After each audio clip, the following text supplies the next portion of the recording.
Okay, now an online UNICEF poll has shown that a third of youth surveyed globally say their education isn't preparing them with skills to get jobs today. The survey indicated that the skills and training programs on offer don't always match their career aspirations. So where or what is the missing link, and what needs to be done to bridge the gap between skills and finding jobs for the youth? Joining me now is PricewaterhouseCoopers Director Barry Vorster and Muriel Mafico from UNICEF South Africa. She is the Deputy Representative for UNICEF South Africa. Good morning, guys. Good to have you with us in studio. Muriel, if I may start with you and just talk about this particular survey that you actually did, over 40,000 young people in over 150 countries. So this is, we're just not talking here about South Africa alone. This is actually a global problem. What sort of skills do you think the youth are talking about that maybe are not being taught in the schools or the universities or even the TVETs when it comes to South Africa? Well, first of all, thank you very much for having both Barry and I for this interview this morning on a very important topic. Yeah. And you're absolutely right. The problem is not just a South African problem, it is a global problem.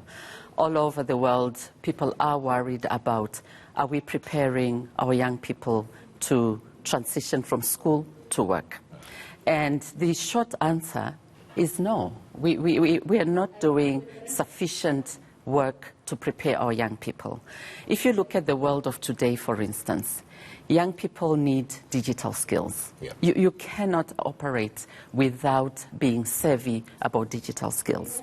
They need skills in other fields like science, technology, engineering, arts, as well as mathematics. Yeah. So those are some of the skills that young people need, and we are really not preparing them adequately for the world of work. So that is why we are working with PricewaterhouseCoopers and other partners to come up with solutions to address the gap between what the market requires and what the education system is producing.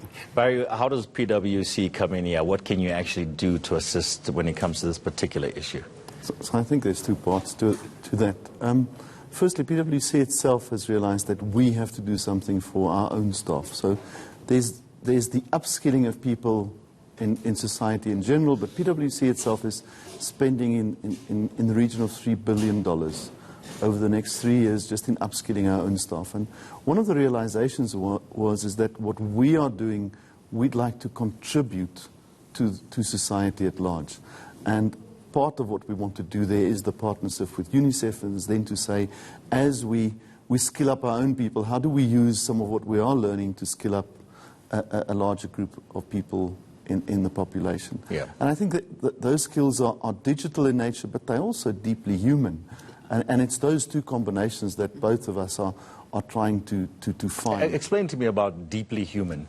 What do you mean? So in an age where we seem to be automating more processes, where we have an age of including robotics and augmenting what humans do, the deeply human skills of innovation, creativity, caring for one another become as important as those digital skills.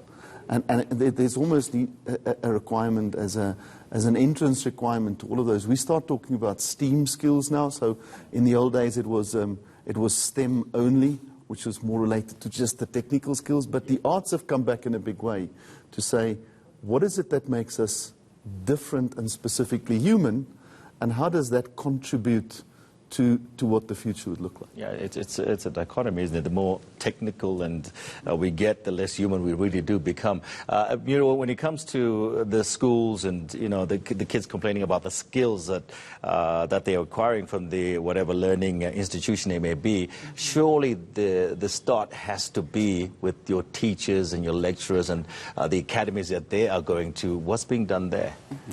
You're absolutely right. So we are working with the Ministry of Education, for instance, the Department of Basic Education, and the focus is on ensuring that we equip teachers from the training. So in-service training, pre-service training, it's important that we retool. So the upskilling that Barry is talking about also applies to the teachers and educators. It's important that we retool. It's important that we reskill and upskill because the context is changing. Yeah. So we are working with ministries to do that and make sure that teachers are ready. Is government buying to that? Because that's almost, we almost need that because that's where you really break the cycle, isn't it? Exactly, and that's where partnerships come in. I think we all recognize that the issues we are confronted with today are so complex.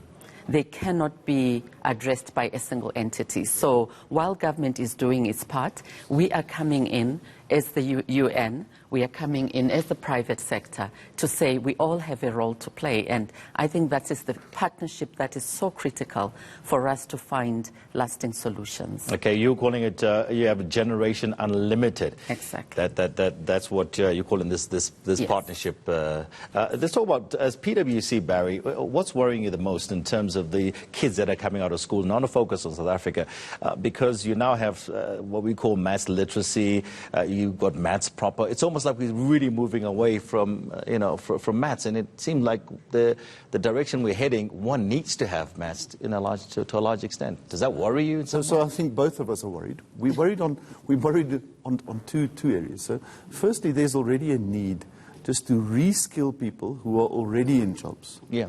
And then to upskill the others. And are we worried about maths? Yes, we are. Are we losing generations?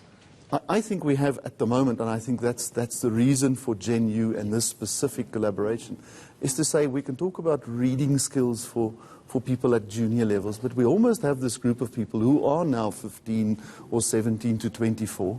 And what do we do about that? If you look at the unemployment levels, they're at 55% plus in this country. Yeah. Globally, there's probably in excess of 70 million people who are unemployed at the moment, not necessarily in Western countries.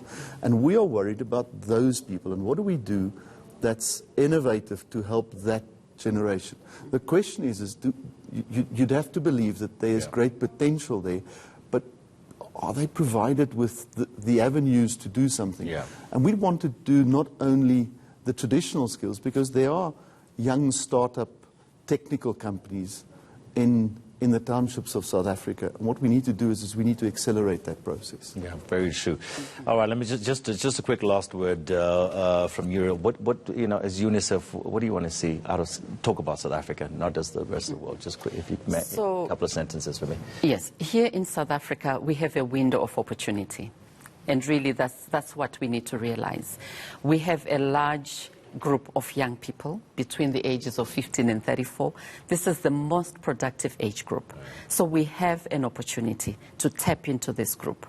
But what matters is how we deliberately invest in them, and that's why this partnership, the Generation Unlimited, is a global partnership, but also a national partnership here in South Africa to invest in this group of people. All right. They are ready, and the window of opportunity is there for us to maximize. Okay, let's take advantage of that window of opportunity. Thank you so much, Muriel Mafico, Deputy Representative for UNICEF South Africa, and also PricewaterhouseCoopers Director Barry Vorster. Thank you, guys. Good luck. Thank you.